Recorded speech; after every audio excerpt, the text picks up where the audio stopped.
the last part of my series that I started last week. I've been talking about mom guilt about going from full-time stay-at-home mom to work-at-home mom, or maybe you decide to work outside of the home. My experiences with working at home, and my first two parts to this series were just talking about how I went from a stay-at-home mom full-time, and I felt like I was this awesome mom that did awesome things with my kids, but I had kind of dabbled in a business. And, as my kids were getting older and gaining independence, I was feeling kind of bored, kind of lonely. I needed something to do while I stayed home with them. So I decided to dive deeper into my business.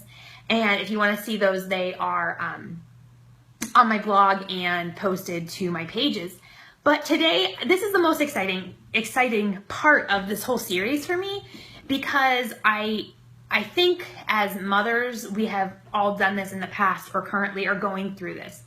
And, I think we all struggle with guilt for whatever reason it is. Mine specifically right now is because of feeling kind of selfish, feeling like I'm taken away from being a good mom or being that active mom that I used to be, to being a little selfish and focusing on myself, on my business, focusing on our family in a little bit of a different way to help in the future versus the immediate needs that they have right this second. So today I wanted to talk about how you can take that mom guilt and you can turn it into something positive. I have some notes because I didn't want to forget what I was talking about, because face it, I'm a little unprepared today. It's been kind of one of those it's been a rainy Monday all day, and it feels like a rainy Monday. But anyway, I think the lesson to be learned in general is that guilt is okay. Feeling guilty about this is absolutely okay, and I am giving permission to every single one of you to let yourself feel guilt and not be broken by it. Being sad about it's okay, feeling it's okay, but do not let it break you, because it doesn't have to break you. There are some amazing things that come from this guilt we have, especially if the guilt is coming from a good place. Like, my intention is not to be a terrible mom. My intention is to actually better our family. So that guilt shouldn't really be a negative. It really should be something to be dealt with in a positive way. So I want to talk about some things that I've been learning along the way, things my kids are teaching me, things that I am observing as I sit at my kitchen table, or not my kitchen table, instead of working in our office, because it is quite a mess. My desk has become basically like the holding place of paints and all sorts of things. I've been working at the dining room table because it puts me in the center of my house. I can hear my kids upstairs. I can answer them when they do need help. I'm just a holler away, and I'm still available. So, sometimes I take a moment and I sit back, because some days my kids are screaming and fighting and hitting each other and arguing about everything. And there are other days that I just sit back and I go, this is such an amazing thing. I get to sit there and I get to listen to them bonding. I get to sit there and listen to them laughing and giggling and having fun. And on those days are the days that I'm able to let the guilt go and go, these amazing things are happening in my kid's life because I'm being a little more selfish. So let's talk about them. There are 9 things that I have written down. I'm sure there's 1,000 more, but these were kind of the ones that have been in the top of my mind. And I'm just going to touch on them a little bit, like on each of them shortly. So the first one, they're gaining independence and conflict resolution. Now, I already talked about them becoming more independent, but that's natural with age. What I'm talking about is the independence that's coming from, being able to do things for themselves. Payson's only 4.5. She's still pretty little. She's still capable of things. But, they're working on taking care of themselves. They're working on figuring out how to do things without, my help so much. They're working on being able to come to an agreement during a fight without always having to yell for me. Because I told them, if there's not blood and there are no bones sticking out, figure it out yourself.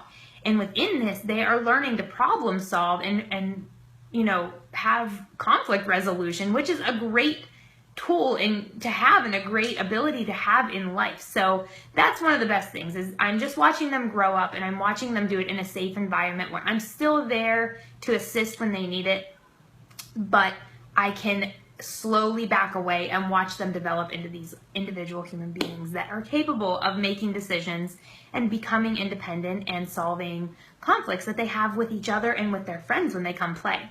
Number 2, we're going to call it personal hygiene and just responsibility.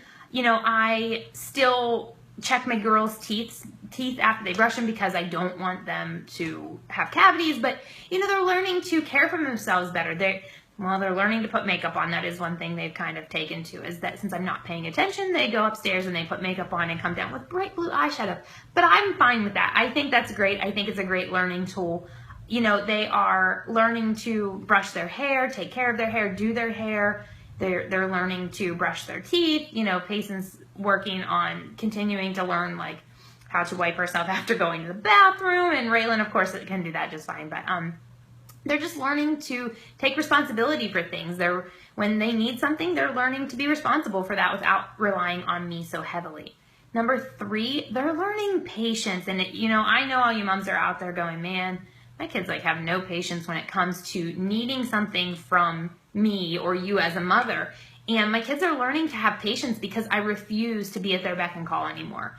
You know, like I said, it kind of goes back to, is there blood? Is there bones? Like if they're not there and you're not dying, you're going to wait until I can come to a spot in my work where I can, you know, put it down without losing my train of thought or losing the conversation that I'm having with someone or a blog that I'm writing. You know, they can wait, and they're learning that they have to be patient, and everything is not about them when they need it. They have to wait and become patient at that. So I think that's a great one too. Number 4, imagination and creativity. Their creativity is just spiraling out of control. They can take anything and turn it into something now. And, you know, the more I allow them to have that freedom to take the things that they already have and create whatever it is with that, you know, regardless if that is drawing something, playing with the toys they already have, using their toys in a different way. You know, they are just figuring things out. They are just becoming more creative little souls, and I absolutely love it because I think creativity is one of the most important things in life. Number 5, boredom. How many of you remember sitting when you were little in the summer going, I am so bored? Guess what? It's one of the best lessons they can learn because life is sometimes really boring. And I think, you know, one of the things that our children in this day and age, and, you know, my children, their generation, is that they always expect to have something to do. They always expect to be going on a play date, going to the park, going to a museum, going to a sport, whatever it is. They just have this expectation that life is just going to be filled with things to do. My kids are getting really used to what bored feels like. And I think it's good because they're learning how to deal with that boredom. You know, pick up a book, write a story, write a card to someone, you know, watch TV. Guys, I let my kids watch TV. Judge me all you want. I don't care. They're not being turned into mush because they're watching TV. A lot of times they watch TV and then they go play what they're seeing. So, you know, I don't let them watch hours of it, but it's okay. Like, they're finding things to do when they're bored. And I think teaching our kids how to be bored and how to get out of that boredom on their own is a great thing to have them do. Number 6, new talents. Oh, guys, my kids, they are learning how to play instruments. And I never said they were good at it, but they are learning how to play instruments. They're learning to draw. They're learning to write, and they practice, you know, writing stories for Raylan and just letters and numbers for Payson at this point, and her name and things like that. They're learning to type on a keyboard because they will sit there and type. Those things, you know, we maybe take them for granted, but they're learning things that they like. They like Raylan's really into singing and rapping right now to her CD that I got her on her very uncool 3-disc changer CD player that was mine when I was in high school. But she's learning that she really loves music, and even though she's not the best at it, she really enjoys it. They're learning how to build with things. They take random things and build stuff, and it's great. They're learning different talents that they may or may not possess. Now, to kind of where I'm teaching them something versus them learning something, they are, number 7, they're learning work ethic. They are learning what it looks like. I mean, Steve has a job, and they realize that Steve goes to work every day. And Steve sometimes works from home. But what they're seeing in me is that as a mother, as a stay-at-home mom, you still can work. And it's teaching them that sometimes you have to sit and you have to grind, even when you don't want to, even when you'd rather be playing with your kids or baking something in the kitchen with them. Sometimes you have to sacrifice and you have to get up early, and they have to see you doing that. They see me every day sitting in that spot, writing, talking to people, making phone calls, writing emails, being on Facebook, having conversations with people. And it's teaching them about hard work and the consistency and the persistence that it takes to have success. Number 8, they're learning about entrepreneurship. I mean, how cool is that? I grew up with parents that had their own business. I wish I would have paid attention more then. But my kids are getting to learn that. Raylan specifically, she's always on the phone saying, hey, blah, blah, blah, blah, blah, I'm so-and-so, and I have this to offer. I mean, she's learning how to portray herself as a business owner, as someone that has something that they can offer. And I'm teaching her that. I'm teaching her that every day when I'm doing these things. And it's teaching her that, you know, you can, well, both of them, but specifically her because she's older, you can have a job from home, make money, and still be a good mom. You can still be a good dad if you're working from home, and you're showing them these skills that they never would have seen if you only work outside of the home or if you don't work like as an actual business owner. You know, being a mom is great, and they learn a lot of tools from that and a lot of really great qualities. But entrepreneurship is hard, and it teaches them that it's hard, but it is worth it. So that's pretty awesome. And then the number 9, the last one I want to talk about is we are having some of the most amazing conversations in our house. And when I say that, I mean, like, we're having those deep conversations that with a 6 and a 4-year-old that you don't really know if you're ever going to have. It's like, why? Why, Mom? Why are these things changing? Why are you doing this? Why don't you play with us as much as you used to? And it's really great to be able to have a conversation and be like, listen, I love you girls through and through, and you are my first priority because they are my first priority.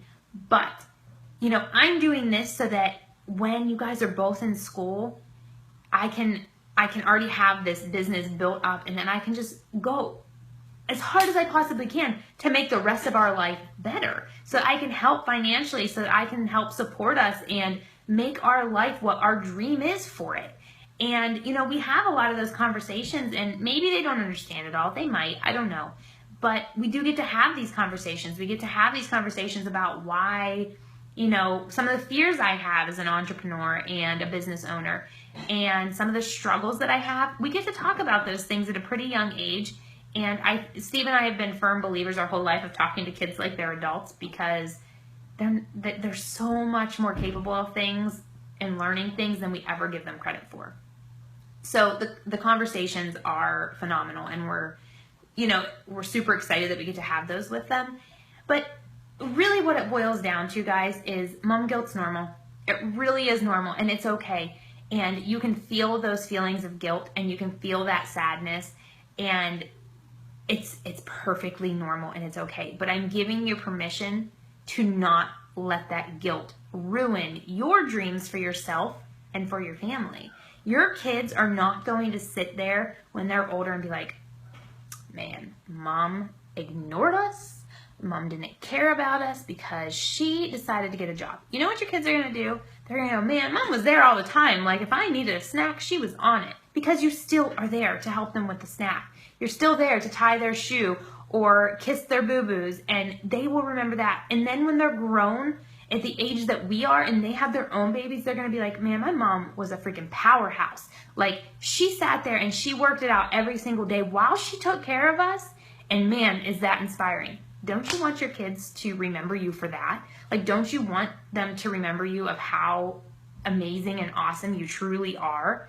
You know, you are not ruining your kids. They will not hate you for being a work-at-home mom. They will not hate you for having a business and taking a little bit of that time away to work on yourself. They're not going to remember that. They might give you a hard time when you first start out, if you start out on a journey like this, but I promise you, in the end, they will not hate you. Because I know if you're a stay-at-home mom and you're changing to a working-at-home mom, You're not going to neglect your kids.